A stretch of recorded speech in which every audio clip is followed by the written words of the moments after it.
Hey everyone, this is Jonathan with Underpromoted, and today I have Ben Johnson here on the channel.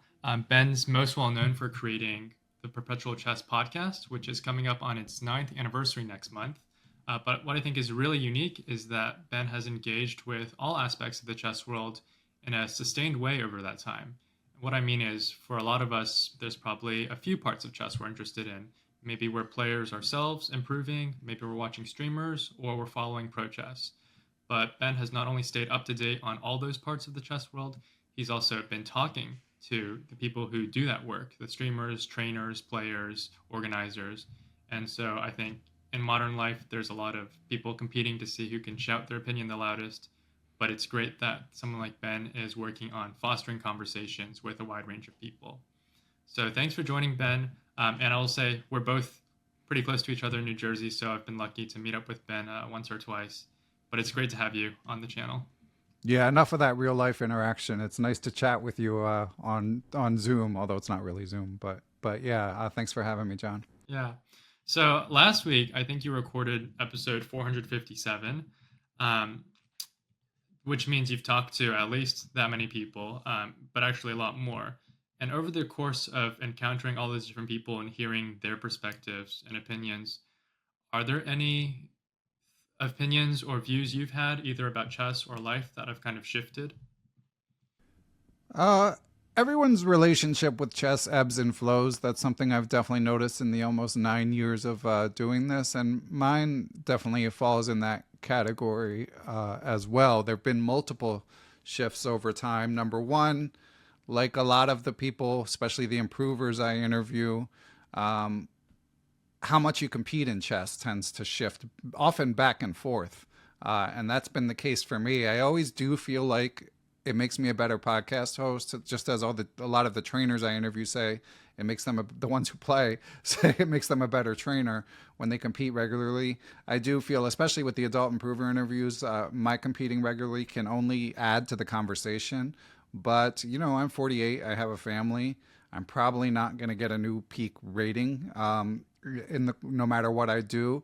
So it's just really hard to make the time. My wife works full time, often with some demanding uh, tasks to do and a demanding schedule. So I lapse in and out of that.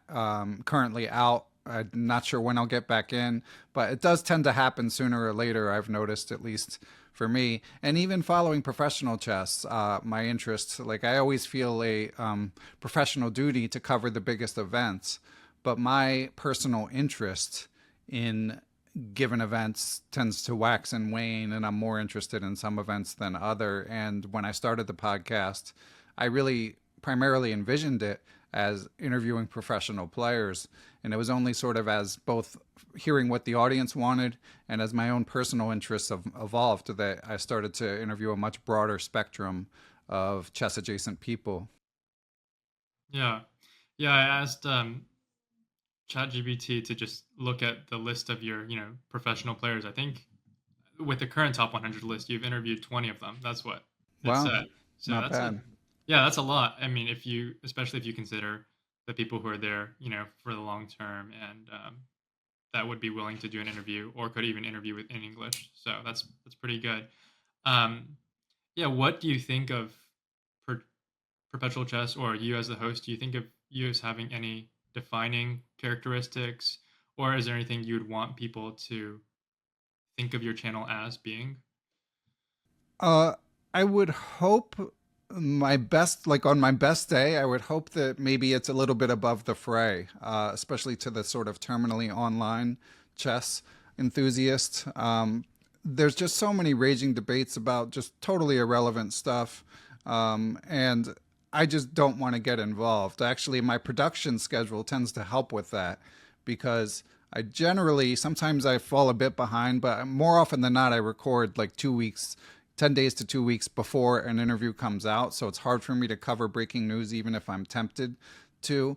But also just like all these little mini dramas, like the one about Hikaru throwing a chess piece. It's just like there are so many problems in the world. Sometimes I can't believe I'm doing a podcast about chess as like my job, and now I'm going to argue about how offended someone is that a guy threw a chess piece to like an excited crowd. Like I just can't get into it. And on a slightly more serious note, like the Hans Niemann controversy, I just felt like there was this huge rush to be first in terms of you Mm. know uh, educating the truth. And I felt that that was extremely counterproductive. And I feel like some of the takes that were given at that time didn't age particularly well. So I was proud in that period that I really tried to find thoughtful people. I mean, people who listen to many interviews might have said, you know, I had a bias about like whether or not Hans cheated over the board. I would argue that to the extent that I did have a bias, it has aged pretty well. You know, Hans is doing quite well. So yeah, I hope that when it comes to the chess drama, that I'm perpetual chess is perceived as not going for clicks. You know, maybe sometimes to financial detriment, and trying to take a sort of longer term view. Yeah, that's a pretty artistic. I mean, even though you're people might see you as like a news source or a media or content creation, that is an artistic vision to be above that. Are there other elements? Maybe when you started out, you felt like, A, I'm driving around a lot to all these chess classes and there's no chess audio content. B, there's a lot of people I would like to hear about more. But now you've done all these interviews, a lot of those people you've talked to or even talked to multiple times. So how has your vision changed for what you think is interesting? Hopefully a little more community game, building a little more connection. I mean, certainly the adult improver. I hate that term, even though I coined it. But that aspect, people really working hard on their game, that wasn't in the original vision at all. Um, and it was from people emailing me saying like, you know, I really want to know how to get better at chess. That kind of the idea was spawned in hearing the story of the first person I interviewed, Andres Christois. But I do feel that that feels an important role because, as I've written in my book, it's such a lonely pursuit trying to get better at chess. So I think that, and often it's like you can't even, you know, you might be married with kids, you know, you might be in your 20s living with your parents, whatever it is. If the people close to you are not chess players, they just can't relate at all. So I do hope that hearing other people's stories, and often, especially with the amateurs, like people connect from there. Like the amateurs that I interview always tell me that, you know, not thousands of people, but they make 10 to 20 to, you know, 30 new chess friends from doing the interviews. And I just feel like building out that sort of social infrastructure has real value for the people for whom it happens. Yeah. Yeah, I mean, that's how I probably first started listening to your channel. I was getting into chess after college, and I had some friends who played, but I was the one who was the most interested Right. in it. I ended up dragging them to the Eastern Chess Congress in Princeton. Um, and yeah, it was tough, but I really appreciated the adult improvers. And I think I only listened to, those specific episodes at the beginning. Yeah, I think there's a lot. I mean, there's a lot of people that still, to this day, I'm sure those are they gravitate to the chess improvement ones, which I'm totally grateful that they listened. You know, it's great. Yeah, what do you not like about the adult improver term? Um, let's see how to put this. Um, there's a bit of a try hard element to the term, Mm, but the other thing is it's kind of it's outcome. It defines an outcome when really you should be defining a process. You know, because the results are far from a guarantee. In fact, if you're, you know, if you're like the odds of any player, especially say over 30, gaining 200 points over say the next year or two are quite small, you know. So I do highlight all of these success stories, but I do hopefully try to stress that they're the outliers. But the improver part I really regret because again, there has to be something bigger than gaining rating points driving you from doing it, and whether or not you gain rating points should not define the success of the time that you put into chess. So for that reason, I wish I'd come up with a different term, but it kind of took on a life of its own. So I think it's too late to go back. Yeah. Well, I think it's because it's a very intuitive term. It's someone who has to carve out a lot of, who's very intentional in carving out time and money to spend on chess, and they're playing it not just for fun, right? Right. But that's the try hard part too, right? Yeah. And it is funny that I forget sometimes that there are lots of people, like if you play at your club, that just play and that's it, and that's great too. So there is some differentiation there. But yeah, I just like all the people who are grinding and not seeing results. Like I don't want them to feel like something's wrong with what they're doing, or like they're the outlier, because in reality, they're the majority. So speaking, you talked about there's some people maybe who focus mostly on listening to the Intel Improver series, or maybe there's other people who like just a particular segment of your podcast. Do you think there's an average guest, I mean, average audience member, in the sense of someone who generally likes listening to these types of episodes or all the episodes? Like, why do you think people listen to your podcast? Whether it's because they themselves are improving, or they have some brand loyalty, their listeners or supporters, or because there's just not really any alternatives. You have Yeah, they to. have no choice. Well, I think generally the reason that people consume any type of content can either be for information, which would include improvement in this case, for entertainment, or for connection. Um, and I think on a great day, when I have a great guest, I check all three of those boxes. I would say the entertainment one, sadly, is the one that I might check the least. Except for when I'm able to wrangle the Gustafsons and Ben Feingolds of the world, and sometimes you have very funny adult improver guests. But it's really like as a podcast consumer, I'm a big sports fan, and I listen to some analytics focused sports podcasts and some that are just more like guys kind of just like a good hang. And sometimes I listen to news and politics podcasts. So a lot depends on your mood. And within the chess umbrella, I can present different moods. But the entertainment one probably doesn't come as often. Sorry, what was the rest of your question? No, just well, maybe one direction it could go is, do you feel like, is there a direction? Is it hard to manage a podcast where there's so many different angles or moods? Because people, maybe they feel attracted or compelled to listen to different things, and you're kind of firing in all these different directions. It's very comprehensive. Yeah, a little bit. Mainly, I just try not to do too much of the same thing too many weeks in a row. Like one time, I had someone complain in the Facebook group that I was interviewing too many American guests. But for like an American podcast host, it's relatively rare how many international guests I interview. And the other thing is, I don't even think about it.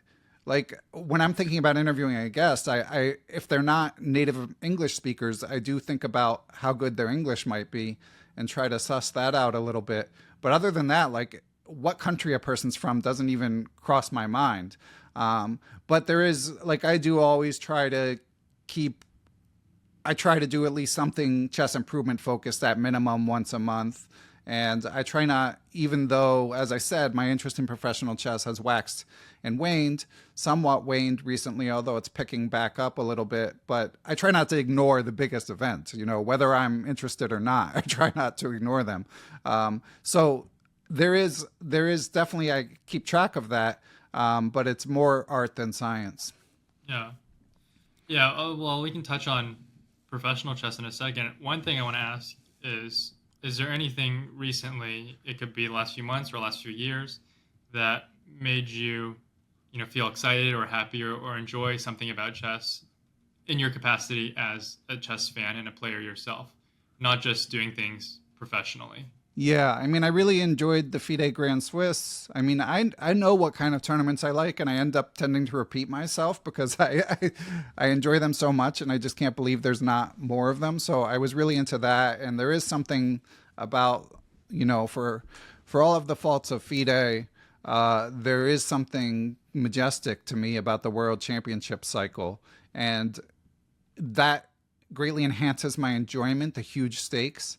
Um, but it also, the flip side of that is everything that's not that is kind of what contributes to, um, they can kind of blend together, and that those are the kind of things that I tend to lose track of and not be as interested in. But stuff like the Speed Chess Championship, it's hard for me to carve out 3 hours and sit there and watch it. And as Greg Shahade recently pointed out when I interviewed him, one good thing about classical chess is like you can watch it, you can even have the broadcast on, but you can also be doing other work. You can keep an eye on it. But the Speed Chess Championship, it's very compelling, but you might as well, like, either you're watching it or you're not.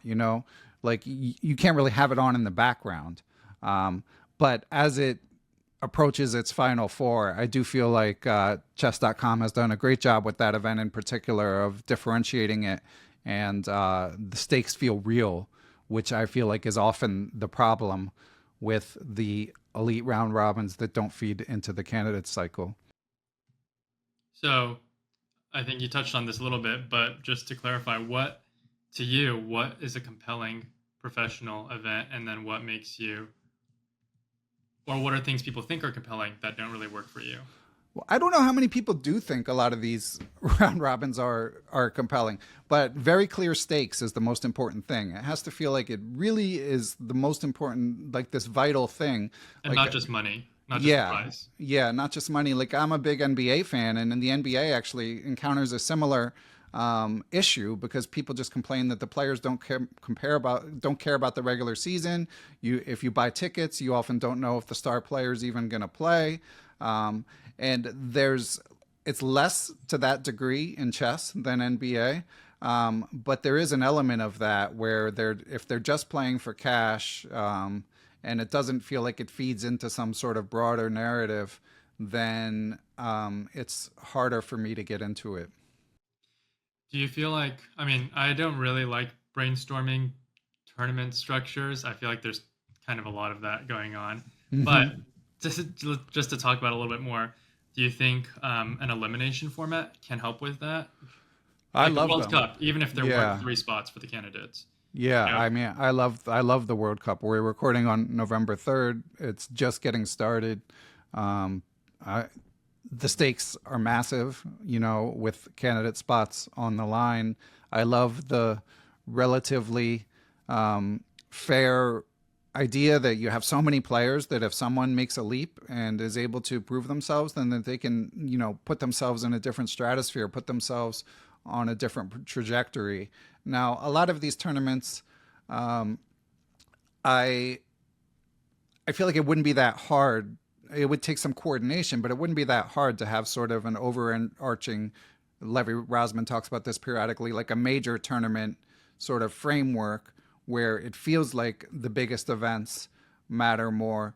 With the World Cup, I actually think when people say that it's a logistical nightmare and the players don't want to be someplace for a month, like those things are true. I don't dispute that. So I love that tournament, but I can't say I don't understand why it doesn't happen more often. Like I totally get it. It's just if chess had like an infinite bankroll, and could make it financially viable to have them, twice a year or something, I think it would be incredible theater. I love the mixed time control too. okay, I guess last question on this topic. It's a bit challenging because there's only eight candidate spots, right, for the opening Yeah. weekends, and so even something like the FIDE circuit, where you can get points from winning different tournaments or getting certain performances, and then at the end, whoever has the most points can get a candidate spot. So, do you feel like maybe there a way though to make more tournaments more significant? I mean, I really liked the interzonal formats back in the days, I mean, not that I was alive for them, but just reading about them, like the individual match, again, very clear stakes. And logistically, that doesn't feel like that heavy of a lift. I mean, these people do have busy schedules, but part of that is because there's so many of the same tournaments. If there were fewer of the same tournaments and you had, the top 16 based on whatever qualification, based on region, facing off, and then you're down to 8, and then you're down to 4, or whatever. You could start at 64 and get down to 8 and then have a candidates tournament. There's just a lot of possibilities. I mean, I would prefer it to be like match format the whole way, even if they're just mini matches. And maybe like all the organizers that are supporting round robins, like maybe instead they could support matches in a candidate cycle. To me, the one-on-one where there's eventually going to be a winner is a much better format than a candidates tournament where often the people deciding who gets the spot in the last round are out of contention, which in addition to being less theatrical when you're not having the two people fighting for a spot playing each other, it also sets up potential collusion controversies, which, luckily I haven't heard about any in the past 10 to 15 years, but the amount of money in chess is not massive and the prize of getting to the candidates is pretty big. So if you have one-on-one matches, that can't really happen. You don't have misaligned incentives. Is there anything? Do you ever think about like a potential chess wish list of it could be a tournament format that you wish? I mean, Interzonal, we just talked about that. It could be a podcast or something, a book. Is there anything that you wish someone out there would make for your own enjoyment?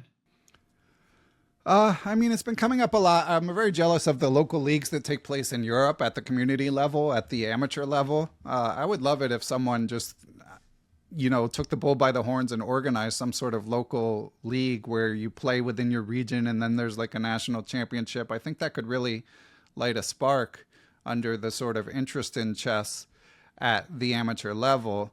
At the professional level, not to beat a dead horse, but it really is something like Levy's talked about. Like there needs to be more differentiation among the events. And from a content perspective, there's so much chess content that I wouldn't say there's much missing. Peter Dogger's just started a couple chess podcasts. One of them chess history related. Like I'm excited to tune in for that. But stuff like that is always going to be a labor of love. So I understand why it doesn't necessarily happen, but I enjoy it while it's there. Yeah, yeah. I think one thing that's interesting is as you've read a lot of books for your book reviews. You've talked to people, organizers, players, professional players, all these different people, and so you have a lot of. I mean, you know a lot more about a lot of different things compared to the average chess fan. Have you ever thought about being more of a commentator or editorial voice in your podcast? Because I feel like even now the focus is mostly on letting your guests, share what they have to share, or you send out a link fest, which kind of highlights articles that people have put out. So have you ever thought about, being the guest or being the blogger? Yeah, it depends on the format. As the host of Perpetual Chess, I kind of always try to approach it as I would a listener of a lot of podcasts. And I generally, if I'm tuning in for a guest, which I assume, I mean, there's a lot of people who listen every week, but they're interested in hearing the guest story. So I'm trying not to hijack the interview. And especially when you're interviewing like these big shot professionals, like, imagine if someone's listening. I actually find athlete interviews terrible, even though I'm a big sports fan. But if someone's interviewing LeBron James and then they're like, oh, that's like that time when I was playing in my local pickup game and the guy said a pick and roll. It's like, who on earth cares? Like you're listening to hear what the elite player has to say. So when I interview top players, if there's something from a relatability perspective that I feel like I can chime in with and keep it quick, I will. But generally, I just want them to share their stories. Now, when I do the adult improver interviews, I do feel like at this point, even though I don't have the improvement part, I do feel like I'm a bit of an authority on how people on what has worked for people. And what causes people to come and go, what causes people to burn out. So in those interviews, I do share and often I'm higher rated than the person I'm interviewing. So I have a lot of teaching experience. So in those interviews, I'm much more willing to share my perspective.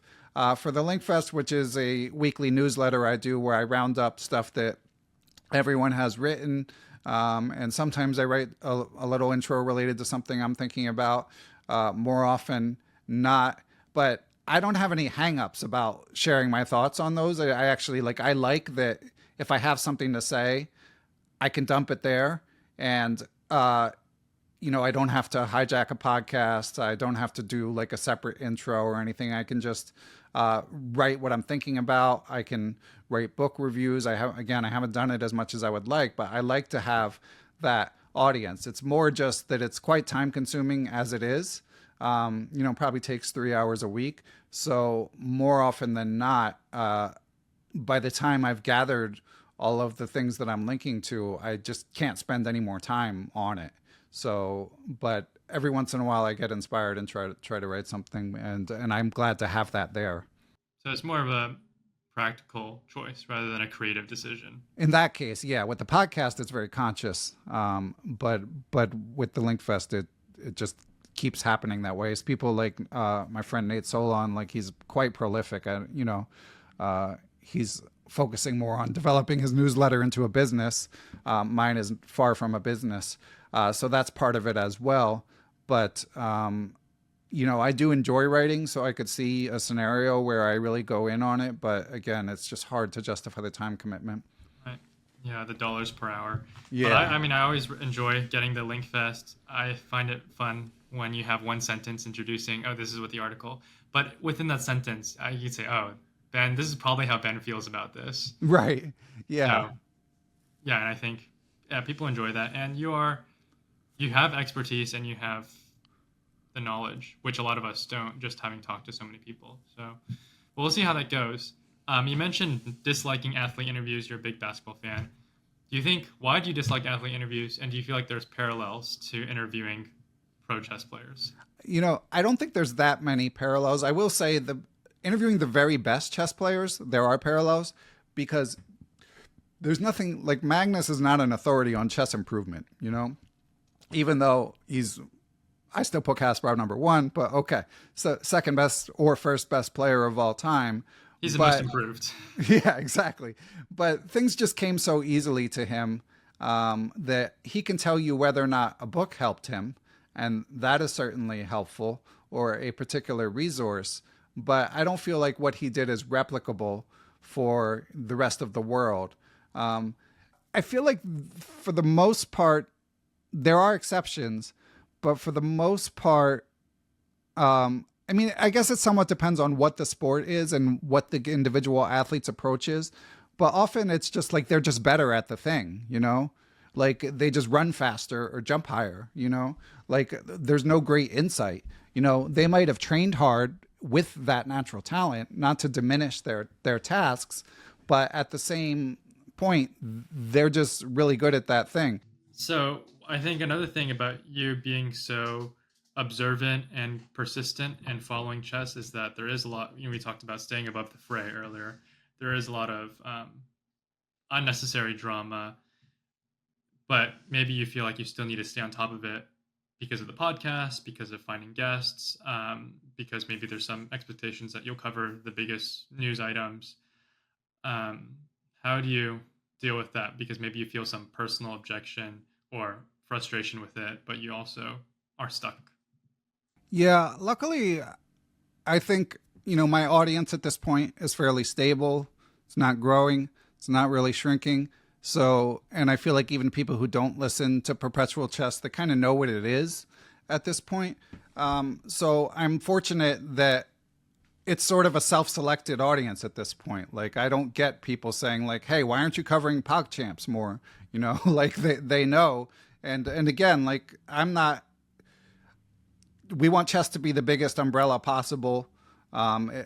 Chess.com did absolutely amazing things to bring more people into the chess world. So I'm supportive of events like that. It's just I'm not personally interested, and I'm lucky enough to have carved out a tiny niche where I'm not going to pretend to be interested in things that I'm not. And I think my audience kind of knows that. So if anything, they're more likely to ask me to interview someone about like something super esoteric that I feel like no one's going to listen to, rather than them telling me to cover some big event that the hardcore chess fans are not interested in. Yeah. Well, speaking of your audience, I mean, most people don't ever form some virtual community, and you probably weren't expecting it. You're not a streamer with your chat, but you have formed a pretty reasonably defined community, regular people that you know, and they also know each other. What was it like to go through that process?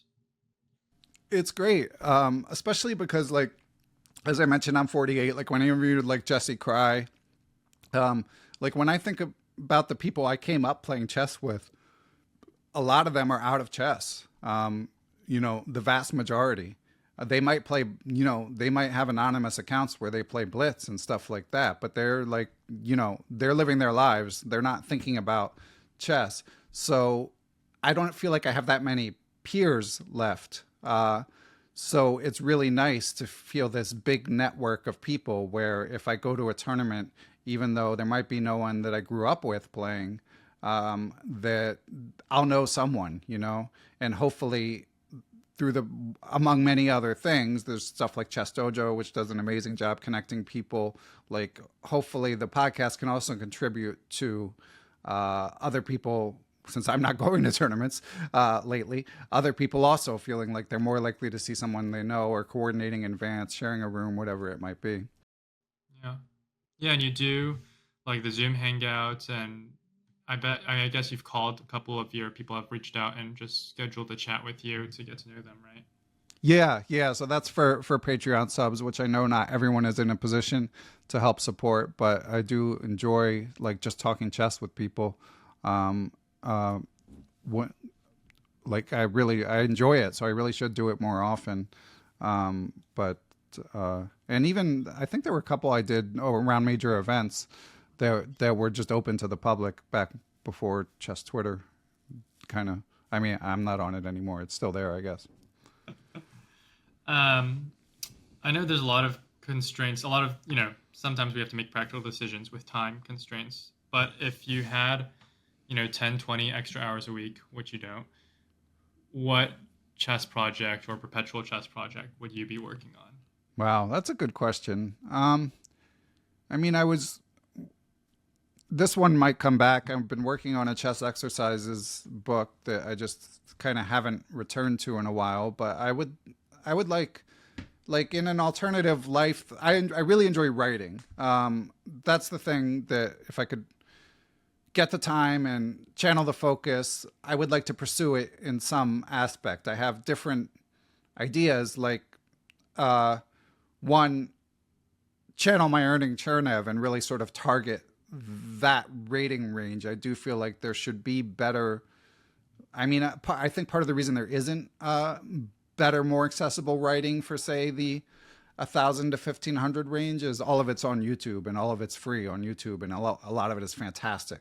So I think that's part of it. But at heart, I'm a writer, so there's certainly I could see myself tackling a project like that, like a amateur player move by move or a series, or and I would feel qualified to do that. Whereas the higher up you go, the rating ladder, the more the higher my imposter syndrome gets. But on a parallel track, I would find it really interesting to write a biography of like a living chess player, someone who I felt like had a really compelling story. Um, so either of those I would think would be interesting projects to take on, but I'm nowhere near doing either of them currently. Yeah, well, those are also both very challenging. It's Yeah, for sure. something what's more difficult than being, or equally difficult to being a chess podcaster is being a writer. Yeah, exactly. But maybe you could be the Irving Chernev or the Leonard Barden of your Leonard generation, Barton's amazing. Yeah, right? I think I mean, I think there's I'd just be. one of them. Yeah, I think I'd be more likely to be the Chernev because he's got. I mean, he's like 92 or something at this point. So this is a columnist for the Guardian, for those who don't know, who writes weekly on Fridays, and like the amount of information he's still able to present that I didn't know, and I follow chess very closely, and I learned something basically every week. Like that's amazing to be doing that at 92. Yeah, but you have the compendium in your mind from doing so much research and work. So maybe it's Yeah, I guess. Although, like, on a week to week basis, like I don't have the information that he does. Like, I mean, part of it, a small part is, he's England based. So occasionally it will be like some background nugget about an English player or something like that. And even within Europe, he's probably more connected than I am. I have more of a US sort of center of gravity. About half the Perpetual Chess listeners are from the US. But yeah, I mean, I'm more qualified than a lot of people. I'll concede that, but I'm just saying I'm no Leonard Bardan. Um, mentioning how he has better access, being in Europe, do you feel like have there been any roadblocks, even though you have such an extensive network now and you have a reputation and a following? Do you feel like you're still stymied at times, or there's just certain physics in the chess world that hinder creative work or what you're doing? Uh, I'm sure I would have had some higher. I mean, I've had a lot of high profile guests, but still, like the ones that I haven't been able to interview, I think if I'd gone to a lot of tournaments, like especially as like an accredited press officer, which would be doable if I was willing and financially and logistically able to go, I probably would have interviewed even more top players. I do think just being there, getting to know them, it's harder to say no to people in person, stuff like that, and just being sort of more interconnected among the kind of inner circle can only lead to good things. But it's just my family comes first. It's just not feasible. So I don't think about it too much. Yeah, yeah, that's good. Um, well, I guess just wrapping up, what's anything new, anything you're excited about, either that you're working on or that's coming up in the chess world? Excited for the World Cup. Yeah, I mean that's going on right now. That will, determine more World Championship candidate qualifiers. So despite my critiques of it, that still to me is the most compelling story in chess and the one I'm most excited to follow. I don't have any personal projects that I'm like grinding hard on at the moment. So yeah, that's what I'll be watching for sure. Yeah, and your audiobook is finally fully done and laid to Amazingly, rest. yeah, it took like 2 years, which is crazy. But yeah, so my book is just went to a third printing, and the audiobook version, I had a lot of people. Well, it was frustrating because I recorded it before the book came out, and then there were just all kinds of technical issues. And audiobooks in the nonfiction space, outside of chess, are something like 50% of sales now. And the rare my book is the rare kind of chess book that could be And be an conducive to an audiobook. audiobook. So I was glad that you can finally get it on Audible or any other audiobook platform. Well, maybe you can take a break and then start on your next big project. Yeah. Oh, but by the way, that's another one. Is I do another niche that I think someone could lean into audiobooks, chess themed audiobooks, even if they're just little vignettes. Um, uh, but probably not going to pursue it in the near future, at least. Yeah. Well, that's good. Hopefully, maybe someone will pick up on one of these things, and then you can be the godfather of chess Yeah. audible. Yep. No royalty fees required. Yeah. Well, thanks for joining, Ben. I really appreciate it. I know you've got a lot of commitments every week, so I appreciate it. Oh, my pleasure, John, and I'm sure we'll meet up again in person soon. Yes.